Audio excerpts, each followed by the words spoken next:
لوگ تجھے لات سے کیوں مارتے؟ کوئی اس کو اٹھائے اور پوچھے، سوال کرے اس سے، اور اللہ اس فٹ بال کو گویائی دے دے، زبان دے دے، بولنے کی طاقت دے دے، سپیکنگ پاور دے دے، تو وہ فٹ بال کہے گا میری صرف اتنی خطا ہے، میرا صرف اتنا جرم ہے، میری صرف اتنی جو ہے غلطی ہے کہ میں اندر سے خالی ہوں، میں اندر سے خالی ہوں، اگر میں اندر سے بھرا ہوا ہوتا تو کسی مائی کے لال میں طاقت نہیں تھی جو مجھے لات مارتا۔ آج ایمان والا اندر سے خالی ہے، ایمان کی لائن سے خالی ہے، عبادات کی لائن سے خالی ہے، معاملات کی لائن سے خالی ہے، معاشرت کی لائن سے خالی ہے، اور اخلاق کی لائن سے خالی ہے۔ صحابہ اکرام رضی اللہ تعالیٰ عنہ اجمعین اندر سے ایمان کی لائن سے پر تھے، اخلاق کی لائن سے پر تھے، اخلاص کی لائن سے پر تھے، بھرے ہوئے تھے۔ اللہ نے پوری دنیا کے اوپر غالب کر دیا، پوری دنیا کو فتح کیا اپنے ایمان کی بنیاد پر، اپنے اعمال کی بنیاد پر، اپنے اخلاق کی بنیاد پر۔ صحابہ کے قدم جب کیسر و کسرا میں پڑے تو زلزلے آ گئے، دریائے دجلہ کے سینوں کو چاک کر دیا۔ شاعر کہتا ہے دست و دست ہے صحرا بھی نہ چھوڑے ہم نے، دست و دست ہے صحرا بھی نہ چھوڑے ہم نے، بحر ظلمات میں دوڑا دیے گھوڑے ہم نے۔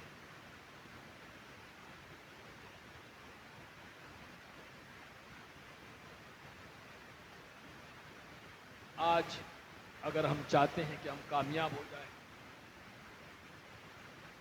اللہ ہمیں بھی وہ عزتیں عطا فرمائے جو اللہ نے صحابہ کو عطا فرمائی، وہ کامیابیاں جس کے ہم متمنی ہیں، ہماری چاہت ہے کہ ہم بھی کامیاب ہو جائیں،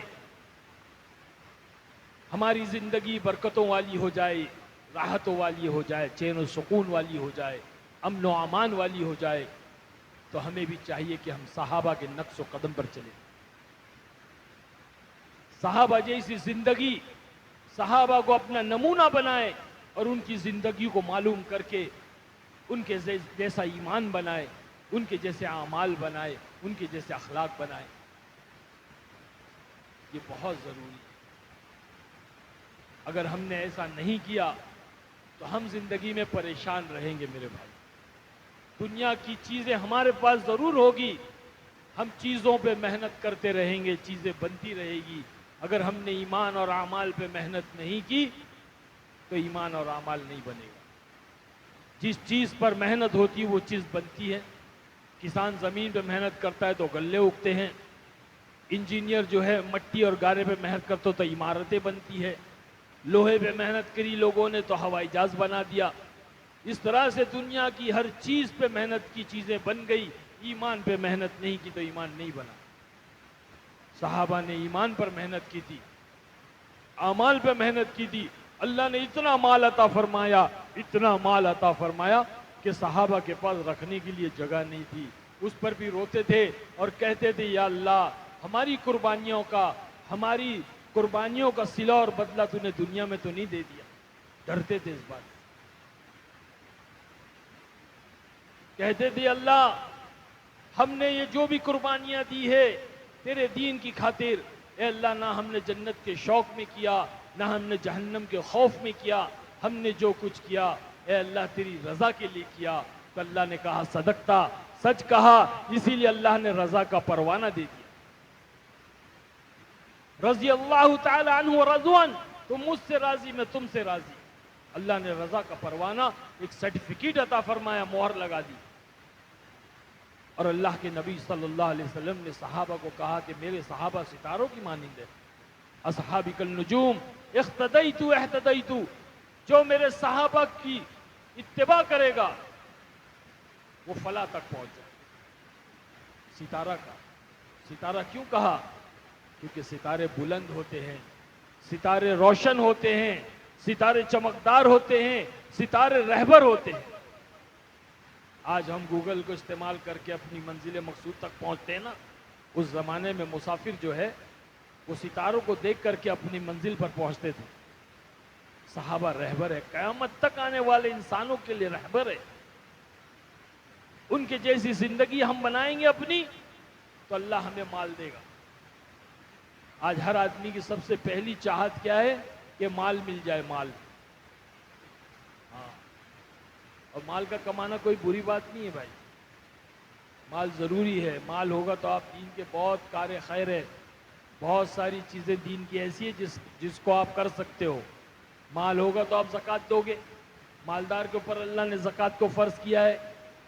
مال ہوگا تو آپ حج کرو گے، عمرہ کرو گے، مال ہوگا تو آپ مدارس چلاؤ گے، آپ مکاتب چلاؤ گے، آپ دینی ادارے جو ہے مال کی بنیاد پر چلتے ہیں، مال خرچ ہوتا ہے، تو مال کا کمانا کوئی بری بات نہیں ہے۔ مال ہوگا تو آپ صدقہ خیرات کرو گے، غریبوں کی مدد کرو گے۔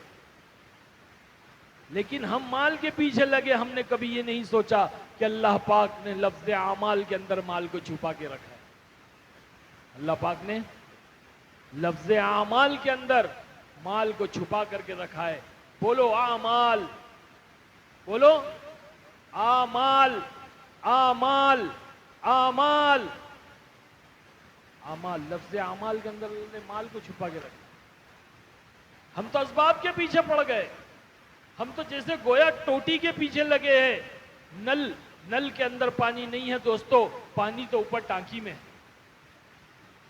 ادھر ایک نل لگا لیا، ادھر ایک نل لگا لیا، ادھر ایک نل لگا لیا، ارے پانی ٹوٹی میں نہیں ہے، نل میں نہیں ہے، پانی تو اوپر ٹانکی میں ہے۔ جاؤ ٹانکی سے لو، بکٹ ڈباؤ اور بھر بھر کے لے لو۔ تو روزی اور مال کے خزانے تو اللہ کے پاس اوپر ہے، جس کو لینے کی ضرورت ہے۔ جو اعمال کرے گا اللہ پاک اس کو بھر بھر کے دے گا۔ یہ میرا دعویٰ ہے، قسم کھا کے کہی جا سکتی ہے بات۔ اللہ نے صحابہ کو دے کر کے دکھلا دیا، ساری دنیا کو، قیامت تک آنے والوں کو دکھلا دیا کہ اللہ نے کیسا صحابہ کو مال دیا۔ اور اعمال کے اندر سب سے پہلا عمل نماز ہے، جس کو ہم ساروں نے چھوڑ دیا ہے۔ ہمیں نماز کو اس قدر پکڑنا ہے، اس قدر نماز کو ہمیں کرنا ہے، نماز کو قائم کرنا ہے کہ اللہ ہم سے راضی ہو جائے۔ اللہ نے کسی حال میں نماز معاف نہیں کیا میرے بھائی۔ اور نماز آدمی کب پڑھے گا، اعمال آدمی کب کرے گا؟ جب اس کے ایمان کے اندر طاقت پیدا ہوگی، ایمان کے اندر تقویت پیدا ہوگی، ایمان کے اندر مضبوطی آئے گی تو اعمال کرے گا آدمی۔ اس کی مثال ایسی ہے جیسے آدمی نے ایک بڑی قیمتی گاڑی خرید لی لیکن اس کے اندر پیٹرول نہیں ہے، تو گاڑی چلے گی بھائی؟ ارے بولو نہ، چلے گی؟ مرسیڈیز لے آیا، بی ایم ڈبلیو لے آیا، رولز رائس لے آیا، بوگاٹی ویرون لے آیا، قیمتی گاڑی، کروڑوں روپے کی گاڑی ہے، لیکن پیٹرول نہیں ڈالا اندر۔ اور ایک آدمی نے چھوٹی سی گاڑی لایا، ماروتی، اس نے بھی اندر پیٹرول نہیں ڈالا، تو کیا وہ چلے گی؟ تو پتہ چلا بڑی گاڑی ہو، چھوٹی گاڑی ہو، بغیر پیٹرول کی طاقت سے نہیں چل سکتی۔ اسی طرح بڑا آدمی ہو، چھوٹا آدمی ہو، امیر ہو، غریب ہو، گاؤں کا رہنے والا ہو، شہر کا رہنے والا ہو، جب تک کہ ایمان کا پیٹرول اندر نہیں پڑے گا، اعمال کی گاڑی نہیں چلے گی۔ اسی لیے جو ہے اللہ کے راستے میں نکالا جاتا ہے کہ بندہ اللہ کے راستوں میں نکلے اور نکل کر کے ایمان کی محنت کرے۔ ایمان جو ہے وہ محنت سے بنتا ہے۔ جس طرح ہم دیکھ رہے ہیں کہ دنیا کی چیزیں محنت سے بنتی ہے، اسی طرح سے ایمان بھی محنت سے بنتا ہے۔ صحابہ کہتے ہیں ہم نے 11 سال ایمان کی محنت کی، 11 سال۔ تعلمنا القرآن ثم تعلمنا الایمان ثم تعلمنا القرآن، ہم نے پہلے ایمان سیکھا، بعد میں قرآن سیکھا۔ آج ہم چھوٹی سی عمر کے اندر ماشاءاللہ مکتب میں جاتے ہیں، مدارس میں جاتے ہیں، قرآن سیکھتے ہیں۔ پھر ایک عمر یہ آتی ہے کہ دنیا کے دھوکے میں پڑ جاتے ہیں، دنیا کی محنتوں میں پڑ جاتے ہیں، ایمان کی محنت چھوڑ دیتے ہیں، تو جو قرآن پڑھا ہے وہ بھی بھول جاتے ہیں۔ ہم نے کئی حافظ قرآن ایسے دیکھے ہیں، کئی عالم ایسے دیکھے جو دنیا کی گندگیوں کے اندر پھنس گئے، اور جو ان کے سینوں سے جو ہے قرآن نکل گیا۔ اللہ کے نبی صلی اللہ علیہ وسلم نے فرمایا کہ قرآن اونٹ کی مانند ہے، اگر اس کی رسی کو کھول دو گے تو یہ نکل کر بھاگ جائے گا۔ تو جب ایمان کی محنت ہوتی ہے تو اعمال زندگی میں آتے اور زندگی بدلتی ہے، زندگیوں میں اللہ کے احکام آتے ہیں، حضرت محمد صلی اللہ علیہ وسلم کے پاکیزہ طریقے آتے ہیں، یعنی کہ دین آتا ہے۔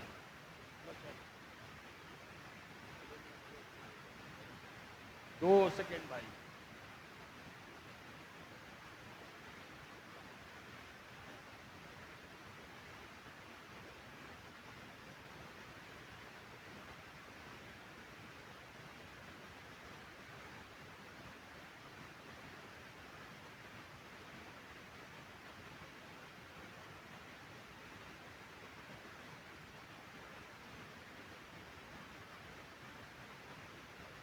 بھائی ہو گیا، زیادہ بات نہیں کریں گے۔ آپ حضرات بھاگے نہیں، کھڑے رہیں بھائی، آ جائے، دعا کر کے چلے جائے بھائی۔ دعا ہوگی۔ آپ حضرات رکیں، گھر مت جائیں ابھی، دیکھیں اتنی دور سے ہم جو آئے کھڑے ہیں ہیں، ادھر بیٹھ جائیں۔ آپ لوگ کی محبت میں آئے ہیں، اتنی دور سے سفر میں تھا، میں عمرہ میں تھا۔ 31 جنوری کو میں عمرہ سے آیا اور 1 فروری کو میں سفر میں نکل گیا کلکتہ، کلکتہ سے اڑیسہ گیا، پھر یہاں بنگال آیا۔ اب آگے بھی میرا سفر ہے، تو یہ آپ لوگوں کی محبت کے لیے ہم جو ہے چل رہے ہیں بھائی۔ اگر آپ ہم کو چھوڑ کے چلے جاؤ گے تو کتنا دل ٹوٹ جائے گا، ہے نا۔ بس تھوڑی دیر انشاءاللہ اور بات کریں گے، میری بھی جو طاقت نہیں ہے اور بات کرنے کی۔ بہرحال میں یہ عرض کر رہا تھا کہ جب ایمان کی محنت ہوتی ہے تو ایمان بنتا ہے، اور ایمان بنتا ہے تو اعمال زندگی میں آتے ہیں۔ ہماری بھی زندگی کا یہی حال تھا۔ ہاں، ایمان کی سطح اتنی نیچے چلے گئی تھی، اتنی نیچے چلے گئی تھی، اللہ نہ کرے اگر ہم اس محنت میں نہیں جڑتے، اللہ ہم پر رحم کا معاملہ نہیں کرتا تو ہمارا ایمان سلب بھی ہو سکتا تھا۔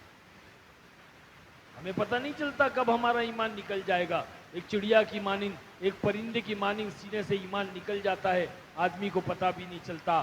وہ جب مرتا ہے اور میدان محشر میں کھڑا ہوگا تو وہ غیروں کی صف میں کھڑا کیا جائے گا، وہ کہے گا اے اللہ میں تو دنیا کے اندر مسلمان تھا، میرا نام عبد الجبار عبد الستار تھا، اے اللہ میں آج کافروں کی اور غیروں کی صف میں کیسے کھڑا ہو گیا؟ تو اللہ فرمائے گا کہ تیرا ایمان سلب ہو چکا، تیرے اعمال کی بنیاد پر، تیرے اعمال کی بدولت ایمان سلب ہو گیا تھا، تجھے پتہ بھی نہیں چلا۔ اللہ ہم سب کی حفاظت فرمائے۔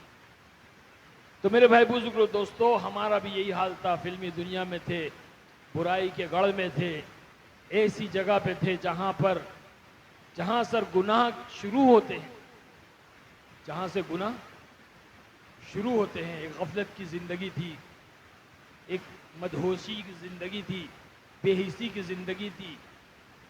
اللہ نے فضل کیا کہ کچھ بندے ہمارے پاس آئے، ہم سے ملاقات کی کوششیں کی۔ ہمارے بڑے بھائی اللہ کے راستے میں 40 دن لگا کر آئے، ان کی زندگی بدلی، انہوں نے چہرہ مورا لباس سنت کے مطابق اپنا لیا۔ ہم نے جب دیکھا تو ہم بڑے بدظن ہو گئے کہ بھائی لوگ اللہ کے راستے میں جاتے ہیں، دعوت و تبلیغ کی محنت میں لگتے ہیں اور لے جا کر کے ان کو ملا مولوی بنا دیتے ہیں۔ تو ہم جو ہے لوگوں سے ملاقات نہیں کرتے۔ بہت ساری جماعتیں آتی تھی، ملاقات کی کوشش کرتی تھی، ہم کسی نہ کسی بہانے سے نکل جاتے۔ لیکن اللہ کو جب ہدایت دینا ہوتا ہے نا تو اللہ ذریعے بناتا ہے۔ ایک جماعت آئی، اس جماعت کے امیر صاحب کو ہمارے بھائی نے کہا کہ امیر صاحب ہمارا چھوٹا بھائی فلموں میں کام کرتا ہے، یہ حرام ہے، یہ گناہ ہے، یہ ناجائز ہے، اللہ کی ناراضگی کا سبب ہے۔ تو امیر صاحب نے کہا چلو ملاقات کرتے ہیں، تو کہا کہ نہیں وہ ملاقات نہیں کرتے۔ تو کہا ٹھیک ہے، وہ کب جاتے ہیں شوٹنگ پر؟ تو بھائی نے کہا صبح 7 بجے جاتے ہیں۔ تو امیر صاحب فجر کی نماز کے بعد اکیلے تنہا آ کر کے میری ملاقات کے لیے میرے انتظار میں میری گاڑی کے پاس ٹھہر گئے۔ بزرگ تھے، اللہ والے تھے، سفید داڑھی سفید بال، لباس سفید تھا، تھوڑا میلا کچیلا تھا۔ اب جیسے ہی میں وہاں پہنچا تو میں نے دیکھا کہ کوئی فقیر نما آدمی کھڑا ہوا ہے، تو میں نے سوچا کہ وہ ساحل ہے، تو میں نے اپنے جیب میں ہاتھ ڈالا کہ ان کو جو ہے کچھ پیسے دیے۔ تو جیسے ہی میں نے پیسے لینے کے لیے اپنے جیب میں ہاتھ ڈالا، کہا کہ نہ نہ، سلام کیا، میں نے جواب دیا، مجھ سے پوچھا یہ بتاؤ ایک سوال کرنا ہے۔ میں نے کہا پوچھے کیا بات ہے؟ تو کہنے لگے مرنا ہے کہ نہیں مرنا ہے؟ میں نے بولا دھت تیری، یہ کون ہے بھائی صبح صبح، ملک الموت ہے کیا؟ ارے بھائی موت کا تذکرہ صبح صبح جب آدمی کام پہ جا رہا ہے، اپنے کاروبار کی طرف جا رہا ہے، موج مستی کی طرف جا رہا ہے، اور یہ بوڑھا صبح صبح مرنے کی بات کر رہا ہے، بہت غصہ آیا۔ میں نے کہا ہاں پہلے آپ کو مرنا ہے، بعد میں مجھے مرنا ہے۔ جیسے کہ مجھے پتا ہے کہ کون مرے گا، تو خدائی بات ہو گئی، یہ تو اللہ ہی کو معلوم ہے کون پہلے مرے گا۔ ہم نے کرونا میں دیکھا کہ دادا کے کاندھے پہ پوتے کا جنازہ، باپ کے کاندھے پہ بیٹے کا جنازہ۔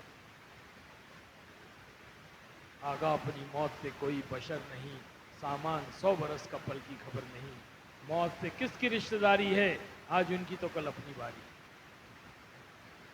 بس پھر کیا تھا، غصے میں آ کر میں نے کہا پہلے آپ کو مرنا ہے بعد میں مجھے مرنا ہے۔ کہنے لگے ہاں پہلے مجھے مرنا ہے بعد میں آپ کو مرنا ہے۔ اچھا یہ بتائیں کہ قبر کے اندر گاڑی جائے گی کہ داڑھی جائے گی؟ کیا کہا؟ قبر کے اندر، ارے بولو نا، گاڑی جائے گی کہ داڑھی جائے گی؟ غصے میں تھا، میں نے کہا چچا آپ کا دماغ خراب ہو گیا ہے، قبر میں گاڑی کیسے جائے گی، قبر میں تو داڑھی جائے گی۔ تو کہنے لگے ہاں قبر میں گاڑی نہیں جائے گی، قبر میں داڑھی جائے گی۔ تو پھر گاڑی والی زندگی لے وقت ضائع کیوں کرتے ہو، داڑھی والی زندگی کیوں نہیں اختیار کرتے؟ داڑھی والی زندگی تو جناب رسول اللہ صلی اللہ علیہ وسلم۔ بس دل سے نکلی جو آہ اثر رکھتی ہے، پر نہیں طاقت پرواز مگر رکھتی۔ مرد مجاہد کی نگاہ جب پڑ جاتی کسی مومن کے دل پہ تو اللہ دنیا بدل دیتا ہے۔ ابراہیم بن ادم ایک بہت بڑے عادل بادشاہ گزرے ہیں۔ ایک دن اپنے محل کے جو صحن میں ٹہل رہے تھے، کھڑے ہوئے تھے، دیکھ رہے تھے کھڑکی میں سے، تو ایک فقیر نے جو ہے ان سے پوچھا کہ ابراہیم تمہارے سرائے کی قیمت کیا ہے؟ ابراہیم بن ادم بہت بڑے عادل بادشاہ تھے، غصہ آیا، کہا اے فقیر تجھے میرا محل سرایہ دکھتا ہے؟ سرایہ یعنی کہ لاج، ہوٹل۔ تو فقیر ان سے پوچھ رہا ہے بادشاہ سے تیرے سرائے کی قیمت کیا ہے؟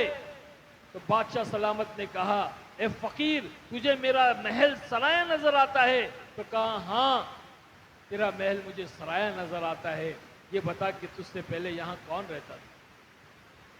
کہا میرے باپ، میرے ابا۔ ان سے پہلے؟ بولے ان کے ابا۔ ان سے پہلے ان کے ابا؟ تو پھر بولے سرایہ نہیں تو اور کیا ہے، ایک آتا ہے اور ایک جاتا ہے۔ کیا کہا؟ ایک آتا ہے اور ایک جاتا ہے۔ فقیر کی بات سن کر کے دماغ خراب ہو گیا، ٹینشن میں آ گئے، پریشان ہو گئے، اب جو ہے غصے میں جو ہے گئے۔ جیسی کمرے کے اندر گئے تو وہاں پر جو ہے غلام نے آ کر کہا کہ بادشاہ سلامت آپ کی باندی جو ہے آپ کے بستر پر سو رہی ہے۔ تو اب غصہ نکالنا تھا، فرسٹریشن نکالنا تھا، تو کہا کہ جاؤ اس کو لے کر آؤ۔ اس کو لایا گیا، باندی سے پوچھا تیری یہ ہمت کہ میرے بستر پہ تو سو گئی؟ تو کہنے لگی ہاں بادشاہ سلامت میں بستر صاف کر رہی تھی، بستر اتنا نرم تھا کہ میں ایسے لیٹی تو مجھے آنکھ لگ گئی۔ تو بادشاہ سلامت نے کہا اس کو 10 کوڑے مارو۔ اب غصہ تو نکالنا تھا نا، کہا کہ اس کو 10 کوڑے مارو۔ تو جیسے ہی غلام نے جو ہے سپاہی نے ایک کوڑا لگایا تو ہنسنے لگی۔ بادشاہ سلامت دیکھ رہے ہو کوڑا مارے ہنس رہی ہے، پھر دوسرا کوڑا لگایا پھر ہنس رہی، پریشان۔ تیسرا کوڑا لگایا پھر ہنسنے لگی، کہا کہ یہ باندی تو کیا کر رہی ہے، تجھے کوڑا لگایا جا رہا ہے اور تو ہنس رہی ہے، تجھے کوڑا لگایا جا رہا ہے اور تو ہنس رہی ہے۔ تو کہنے لگی ہاں بادشاہ سلامت میں یہ سوچ کر کے ہنس رہی ہوں 10 منٹ کے لیے میں سوئی تو 10 کوڑے لگائے جا رہے ہیں. جو زندگی بھر سوتا ہے اس کا کیا ہوگا؟ سبحان اللہ، بولو سبحان اللہ. اور ٹینشن میں آ گئے. ادھر فقیر نے ایسی بات کر دیا، یہاں باندی نے ایسی بات کر دی، ٹینشن میں آ گئے. اب جو ہے نیند اڑ گئی. اب اپنے کمرے میں ٹہل رہے ہیں تو اوپر چھت پہ سے جو ہے کچھ دوڑنے اور بھاگنے کی آواز آئی. دوڑنے اور بھاگنے. تو چلا کر کے پوچھا کون ہے؟ تو کہنے والے نے کہا کہ اونٹ والا. بولے اونٹ والا میری چھت پر کیا کر رہا ہے؟ میرے محل کی چھت پہ کیا کر رہا ہے؟ میں بادشاہ تعالیٰ میں اپنا اونٹ ڈھونڈ رہا ہوں. میرا اونٹ گھوم گیا، میں اونٹ ڈھونڈ رہا ہوں. تو ابراہیم بن آدم رحمۃ اللہ علیہ نے کہا تو پاگل ہو گیا ہے؟ تیرا اونٹ اگر گھوم گیا ہے تو جا ویرانے بیابان میں جا، جنگل میں جا، وہاں ڈھونڈ. میرے محل کی چھت میں ڈھونڈ رہا ہے، کیا تجھے تیرا اونٹ میری محل کی چھت پہ ملے گا؟ تو کہنے والے نے کہا ہاں بادشاہ سلامت، جس طرح سے میرا اونٹ آپ کی محل کی چھت میں نہیں ملے گا ویسے اللہ بھی آپ کے محل میں نہیں ملے گا. بس سمجھ گئے بات، یہ اشارے اللہ کی طرف سے ہے. فوراً اپنا چولا اتارا، اپنا بادشاہ کا لباس اتارا اور جو ہے ایک ٹاٹ کا پیون لے کر کے نکل گئے. اللہ کے جو ہے وہ اللہ کے راستے میں نکل گئے. برسوں گزر گئے، بادشاہ سلامت غائب. جنگلوں ویرانوں بیابانوں میں چلے گئے. اب سارے جو ہے پرجا پریشان، لوگ پریشان، ریاست پریشان، سپاہی پریشان، وزراء اور عمرہ سب پریشان. بادشاہ سلامت گئے کہاں؟ اب ڈھونڈنے لگے، ڈھونڈتے ڈھونڈتے ایک زمانہ گزر گیا، بادشاہ سلامت نہیں ملے. کئی برسوں کے بعد میں کسی نے اطلاع دی کہ بادشاہ سلامت جو ہے ایک فقیرانہ ہولیے میں ایک ندی کے کنارے بیٹھے ہوئے، چلو چلتے ہیں اور ان کو لے کر آتے. تو لوگ جب وہاں پہنچے بادشاہ سلامت کو سلام کیا، عرض کیا، التجا کی بادشاہ سلامت آپ چلے، آپ کا تخت آپ کا انتظار کر رہا ہے، آپ کی حکومت، آپ کی ریاست آپ کا انتظار کر رہی ہے، آپ چلیں ہمارے ساتھ. تو بادشاہ سلامت ابراہیم بن ادم نے کہا کہ نہ، میں نہیں آؤں گا، مجھے نہیں چاہیے وہ زندگی اور وہ حکومت اور وہ بادشاہت نہیں چاہیے، میں اسی میں خوش ہوں. تو کہا کہ بادشاہ سلامت چلیے. بہت بہت التجا کی. تو کہا اچھا میرا ایک کام کرو، اگر آپ لوگوں نے میرا ایک کام کر دیا تو میں آپ کے ساتھ چلوں گا. تو بولے ٹھیک ہے بتائے کیا کام ہے. تو اپنی سوئی سے جو گودڑی سی رہے تھے وہ سوئی کو جو ہے پانی میں پھینک دیا اور کہا سپاہیوں سے کہ جاؤ اس کو ڈھونڈ کر لے کر آؤ. اب غوطہ خور اندر گئے، پانی کے اندر ندی تھی بہتی ہوئی، اب سوئی کہاں ملتی. ڈھونڈ ڈھونڈ کے پریشان ہو گئے، واپس آئے خالی ہاتھ. بادشاہ سلامت سوئی تو نہیں ملی. بولے اچھا رکو، اے پانی کی مچھلیوں مجھے سوئی چاہیے، سوئی لے کر آؤ. تو ساری مچھلیاں اوپر آتی، ہر ایک مچھلی کے منہ میں سونے کی سوئی. کہتے کہ نہ مجھے یہ نہیں، مجھے میری سوئی چاہیے، لے کر آؤ. تو ایک مچھلی جاتی ہے اور جو ہے آپ کی سوئی لا کر کے آپ کو دیتی ہے. تو کہتے بتاؤ وہ حکومت اچھی ہے یا یہ حکومت اچھی ہے؟ لوگ کہتے ہیں بادشاہ سلامت یہ حکومت اچھی ہے، بس اب چلے جاؤ، مجھے کوئی ضرورت نہیں. انہی کو کہتے ہیں ابراہیم بن ادھم رحمۃ اللہ علیہ. تو جب اللہ کسی کو ہدایت دینا چاہتا ہے تو اللہ ایسے اشارے دیتا ہے، ایسے ذرائع بناتا ہے کہ اللہ پاک اس کو ہدایت دے کر رہتا ہے. میرے ساتھ بھی ایسا ہی واقعہ ہوا کہ وہ اللہ کے ولی، وہ امیر صاحب جو جماعت میں آئے تھے، اللہ کی راہ میں آئے تھے، انہوں نے مجھ سے کہا کہ قبر میں گاڑی جائے گی داڑھی جائے گی. یہ ان کی بات جو ہے میرے دل میں چپ گئی اور میرے دماغ میں بیٹھ گئی کہ بھائی یہ داڑھی والی زندگی کیا ہے جو حضرت محمد صلی اللہ علیہ وسلم کی زندگی ہے. بس اس زندگی کی تلاش میں جیسی لگا، اللہ نے وہ سکون عطا فرمایا، وہ چین عطا فرمایا کہ دنیا کی مال و متاع، دنیا کی دولت، دنیا کی شہرت، دنیا کی عزت قدموں میں تھی. اللہ نے جو ہے وہ مزہ جنت کا چکایا. چٹائی پر، مسجد کی چٹائی پہ اللہ نے وہ سکون کی نیند دی جو سب کچھ رہتے ہوئے بھی نہیں.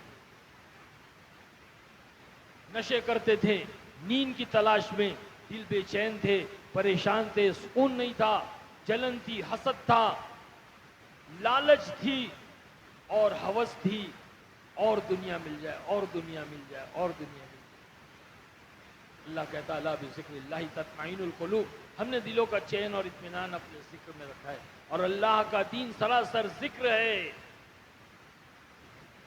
اللہ کا دین سراسر ذکر، کہ اللہ کا دین اسے کہتے ہیں کہ اللہ کے حکموں کو حضرت محمد صلی اللہ علیہ وسلم کے طریقوں سے پورا کرنے کا نام دین ہے، اور اللہ کہتا ہے کہ ہم نے دین میں کامیابی رکھی ہے، جو دین پر عمل کرے گا اللہ اس کو دنیا میں بھی کامیاب کرے گا اور آخرت میں بھی کامیاب کرے گا، اور جو دین کو چھوڑ کر زندگی گزارے گا وہ دنیا میں بھی ناکام ہوگا اور آخرت میں بھی ناکام ہوگا۔ اسی لیے میری گزارش ہے آپ تمام سے کہ ہم اس مجمع میں سارے لوگ یہ نیت کریں کہ اس مجمع سے اٹھنے کے بعد میں ہماری جو زندگی ہوگی وہ دین والی زندگی، اور جو داڑھی نہیں رکھتے ہیں وہ داڑھی رکھیں، ایک سنت کو زندہ کریں، بولیے انشاءاللہ۔ اللہ کے راستے میں نکلے، 3 دن 40 دن 4 مہینے اللہ کے راستے میں جانے کی نیتیں کریں، اپنی اولاد اور اپنے نسلوں کو دنیا میں جو ہے اس راستے میں بھیجیں، اپنے جیتے جی اللہ کے راستے میں بھیجے، تاکہ ہماری اولاد اور ہماری نسلوں کی زندگیوں میں دین آ جائے۔ اگر ہم نے ایسا نہیں کیا تو آنے والا وقت بہت خطرناک ہے۔ ہم تو بمبئی میں رہتے ہیں، ہمیں پتہ ہے کہ دنیا کتنی خطرناک اور کتنی گندی ہوتی جا رہی ہے، کیسی سازشیں اور کیسی پلاننگ مسلمانوں کے بچوں کو جو ہے وہ نشوں میں مبتلا کرایا جا رہا ہے، اور جو ہے برائی میں مبتلا کرایا جا رہا ہے، اور جو ہے جوؤں میں مبتلا کرایا جا رہا ہے، نوجوان بچیوں کے اوپر کس طرح سازش کر کے ان کو بہکایا اور بھٹکایا جا رہا ہے، ان کی عزت و عظمتوں سے کھیلا جا رہا ہے، یہ ساری سازشیں اسلام کے دشمنوں کی چل رہی ہے۔ ہمیں ابھی بھی محتاط ہو جانا چاہیے، الرٹ ہو جانا چاہیے، جاگ جانا چاہیے، اور یہ بے ہوشی کی زندگی سے نکل جانا چاہیے۔ اگر اب بھی ہم نے اپنی آنکھوں کو نہیں کھولا، ہم بیدار نہیں ہوئے، ہم محتاط نہیں ہوئے، تو کل ہمارے بچانے والا کوئی نہیں رہے گا۔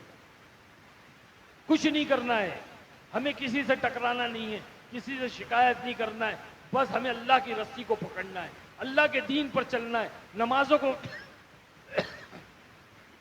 کو قائم کرنا ہے۔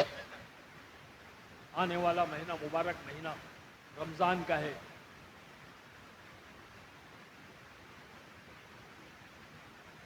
یہ شعبان کا مہینہ ہے، آئندہ مہینہ رمضان کا آ رہا ہے۔ بس اب سے ہم جو ہے اللہ کے نبی صلی اللہ علیہ وسلم جو ہے اپنی کمر کو کس لیا کرتے تھے شعبان کے مہینے سے، ہم ابھی سے جو ہے چالو کر دیں، توبہ کر کے اس مجلس سے اٹھیں۔ سوچے بھائی، میں کہاں آپ کہاں، اتنے 1000 کلومیٹر میں آپ سے ملنے آیا، میں نہیں آیا، یہ اللہ نے بھیجا ہے، کیونکہ کل قیامت میں کوئی یہ نہیں کہہ سکے گا اے اللہ مجھے کوئی سمجھانے والا نہیں آیا تھا، مجھے کوئی بتلانے والا نہیں آیا۔ اللہ نے آج اس دنیا میں دعوت و تبلیغ کی محنت کے ذریعے سے ایک حجت قائم کر دی ہے کہ ہر شعبے سے، ہر فیلڈ سے لوگ آ رہے ہیں، ہاں ہر شعبے سے انجینئر آ رہے ہیں، ڈاکٹر آ رہے ہیں، بزنس مین آ رہے ہیں، I S officer, I P S officer, Hare line سے لوگ آ رہے ہیں۔ بھائی کیوں آ رہے ہیں؟ کون بھیج رہا ہے؟ اللہ بھیج رہا ہے، تاکہ حجت قائم ہو جائے اور کوئی یہ نہیں کہہ سکے کہ ہمیں کوئی سمجھانے والا نہیں آتا۔ ایک فلمی دنیا تھی، وہاں سے بھی اللہ نے مجھے بھیج دیا، جہاں سے برائیاں شروع ہوتی ہیں، نوجوان بچے اور بچیاں جس زندگی کو اپنانے کے لیے بربادی کو اختیار کرتے ہیں، اپنی عزتوں کو نیلام کرتے ہیں، نوجوان اپنے جوتے کھستے کہ بھائی چھوٹا سا ایک رول مل جائے۔ اس زمانے میں 90s کی میں بات کر رہا ہوں، 90 کے دشک کی بات کر رہا ہوں، میں ایک ٹاپ لیول کا ایک ایکٹر تھا، مجھے فلم فیئر ایوارڈ کے لیے نامینیٹ کیا گیا تھا، پھول اور کانٹے کے لیے مجھے نامینیٹ کیا گیا تھا، best villain of the year, سال کا بہترین ولن۔ اللہ نے ہدایت دیا، زندگی بدلا، اللہ دنیا میں کام لے رہا ہے، باہر ملکوں میں اللہ نے بھیجا، امریکہ بھیجا، افریقہ بھیجا، ویسٹ انڈیز گئے، کیوبا گئے۔ کیوبا ملک وہ ملک ہے جہاں پر کمیونسٹ دھیریے ناستک، وہاں کا بادشاہ فیدل کیسٹرو، وہ اللہ اور رسول کا نام لینا تو دور کی بات کسی مذہب کو پنپنے نہیں دیتا، کسی مذہب کو پنپنے نہیں دیتا تھا۔ اللہ نے ایک نوجوان کو بھیجا، پڑوس کے ملک سے ایک نوجوان پڑھنے کے لیے گیا، میڈیکل سائنس کے لیے گیا، اور اللہ نے اس سے ایسا کام لیا کہ اس ملک کے اندر اللہ نے اسلام کو زندہ کر دیا۔ ہماری جماعت وہاں گئی تھی، ایک مہینہ ہم اس ملک میں رہے، 3000 لوگ اس وقت اسلام میں داخل ہو چکے تھے۔ ایک بڑی شاندار مسجد بنی تھی جس میں سب سے پہلی بار عید کی نماز ادا کی گئی، اور اس نماز کے اندر ہماری جماعت 8 ساتھیوں کی موجود تھی۔ تو یہ محنت ہے، یہ اللہ کی رضا والا کام ہے، یہ دعوت کا وہ کام ہے جو اللہ پاک نے سب سے پہلے ہمیں جس کا تعارف کرایا۔ جب بچہ پیدا ہوتا ہے مسلمان کے گھر میں تو سب سے پہلا عمل کیا کیا جاتا ہے؟ ارے بولو نا، کیا کیا جاتا ہے؟ اذان دی جاتی ہے نا، سیدھے کان میں اذان، الٹے کان میں اقامت۔ اذان کیا ہے؟ اذان دعوت ہے، اور سب سے بڑی دعوت ہے۔ اسی لیے اذان کے بعد جو دعا پڑھی جاتی ہے اس میں کہا جاتا ہے اللہم رب ھذہ الدعوۃ التامہ، سب سے بڑی دعوت۔ دعوت کے ذریعے سے ایمان اندر داخل کیا جاتا ہے، پھر اس کے بعد میں اس بچے کو شہد چٹایا جاتا ہے یا دودھ پلایا جاتا ہے۔ کیونکہ دعوت کے ذریعے سے جب ایمان اندر داخل کیا جائے گا، وہ بچہ بڑا ہوگا، بھوکا ہوگا تو صابر بنے گا، صبر کرے گا، اور مالدار بنے گا تو شاکر بنے گا، شکر کرے گا۔ اگر دعوت کے ذریعے سے ایمان کو اندر داخل نہیں کیا گیا تو یہ بچہ جب بڑا ہوگا، بھوکا رہے گا تو ڈاکو بنے گا، اور مالدار بنے گا تو فرعون بنے گا۔ اسی لیے سب سے پہلا تعارف دعوت۔ یہ نہیں کہا بچے سے کہ اب اٹھ جا، پیدا ہو گیا نماز پڑھ، اب اٹھ جا حج کر لے، اب اٹھ جا روزہ رکھ، اب اٹھ جا زکوٰۃ دے، یہ نہیں کہا، بلکہ سب سے پہلے جو عمل سامنے لایا گیا وہ دعوت کا عمل لایا گیا، اور دعوت کے ذریعے سے ایمان کو اندر داخل کیا۔ اللہ خود داعی ہے، اسی لیے اللہ نے اپنے کلام میں سارے نبیوں کی دعوت کو پیش کیا، کسی نبی کی عبادت پیش نہیں کی۔ سارے نبیوں کی دعوت، نوح علیہ السلام کی دعوت، ابراہیم علیہ السلام کی دعوت، موسیٰ علیہ السلام کی دعوت، عیسیٰ علیہ السلام کی دعوت، حضور پاک صلی اللہ علیہ وسلم کی دعوت، شعیب علیہ السلام کی دعوت، لوط علیہ السلام کی دعوت، سارے نبیوں کی دعوت کو اللہ نے پیش کیا، کسی کی عبادت کو نہیں پیش کیا۔ اللہ کو داعی سے بڑی محبت ہے۔ قرآن میں اللہ نے یاسین کو اپنا دل بنایا، قرآن کا دل بنایا، اس کے اندر اللہ نے ایک صاحب کا واقعہ بیان کیا، حبیب نجار، جس کو اللہ کے نبی صلی اللہ علیہ وسلم نام سے نہیں پکارتے تھے، یاسین والا صاحب کہتے تھے، وہ ایک دائی تھے، دائی کا واقعہ اللہ نے بیان کیا۔ میرے بھائی بزرگوں دوستوں، ہمیں دائی بننا ہے۔ جب ہم دعوت دیں گے، جس چیز کی ہم دعوت دیں گے، ایمان کی دعوت دیں گے ایمان بنے گا، نماز کی دعوت دیں گے نماز بنے گی، علم کی دعوت دیں گے علم آئے گا، ذکر کی دعوت دیں گے ذکر آئے گا، اخلاق کی دعوت دیں گے اخلاق آئے گا، اخلاص کی دعوت دیں گے اخلاص آئے گا، اللہ کے راستے میں نکلنے کی دعوت دیں گے تو ہم خود سب سے پہلے اللہ کے راستے میں، اللہ ہمیں سب سے پہلے اللہ کے راستے میں نکالے گا۔ جب ہم لوگوں کو اللہ کے راستے میں نکلنے کی دعوت دیں گے، اللہ ہمیں سب سے پہلے توفیق دے گا۔ اسی لیے کہتے ہیں ہمارے بزرگان دین، ہمارے اکابر، ہمارے بڑے، کہ دعوت کی محنت میں لگو، خود بھی لگو، اپنے بچوں کو بھی لگاؤ، تاکہ وہ ایک محفوظ ماحول میں آ جائے، ایک ایسے ماحول میں آ جائے جہاں پر شیطان حملہ نہ کر سکے، نفس کے دھوکے سے نکل جائے۔ ایسا ماحول بنانا ہوگا، ہمیں محنت کرنی ہوگی، بیدار ہونا ہوگا، جاگنا ہوگا، خود کو بھی جاگنا ہوگا، اپنی بیوی اور بچوں کو اور اپنی اولادوں کو جگانا ہوگا، محنت کرنی ہوگی۔ دنیا دنیا دنیا میرے بھائی یہ یہیں رہ جائے گی۔ اللہ ہم جیسے لوگوں کو جو دنیا دار تھے، عیاشیوں میں اور برائیوں میں گھرے ہوئے تھے، اللہ نے نکالا اور یہاں پہنچایا، تاکہ اللہ دکھانا چاہتا ہے کہ جاؤ اور دعوت دو اور بتاؤ کہ حق کیا ہے۔ وَقُلْ جَاءَ الْحَقُّ وَزَهَقَ الْبَاطِلُ إِنَّ الْبَاطِلَ كَانَ زَهُوقًا، کہ جب حق آتا ہے تو باطل بھاگ جاتا ہے، کیونکہ باطل بہت کمزور ہے۔ اللہ نے ہمیں بھیجا، اور یہ دنیا یہیں رہ جائے گی بھائی، یہیں رہ جائے گی، کوئی ساتھ نہیں لے جائے گا۔ وقت کا بادشاہ بھی جائے گا اور فقیر بھی جائے گا، بادشاہ اپنے ساتھ تخت و تاج لے کر نہیں جاوے گا، اور فقیر اپنے ساتھ میں کٹورا لے کر نہیں جاوے گا۔ ہر آدمی اپنے ایمان اور اعمال کو لے جائے گا، اور ایمان اور اعمال کے بنانے کا موقع یہ دنیا ہے، یہ زندگی ہے۔ اگر ہم نے ابھی بھی اپنی آنکھوں کو نہیں کھولا اور ہم غفلت کی زندگی میں پڑے رہے، اللہ کی قسم ہمیں کوئی بچا نہیں سکتا، کوئی بچا نہیں سکتا۔ ہماری ماں بہنوں کی عزتیں عظمتیں لوٹی جائے گی، ہمارا قتل و عام کیا جائے گا، ہمیں فٹ بال کی طرح ٹھوکر مارا جائے گا۔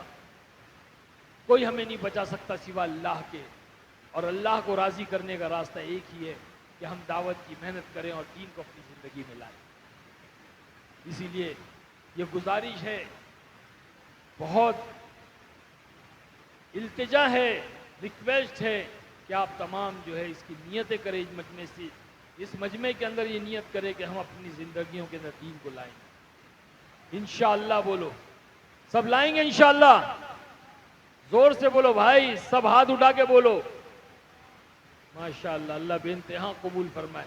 اگر آپ لوگوں نے اپنی زندگیوں کو بدل دیا، ہاں اپنی زندگی کو تبدیل کرنا ہے، تبلیغ کا مطلب ہی تبدیل کرنا ہے۔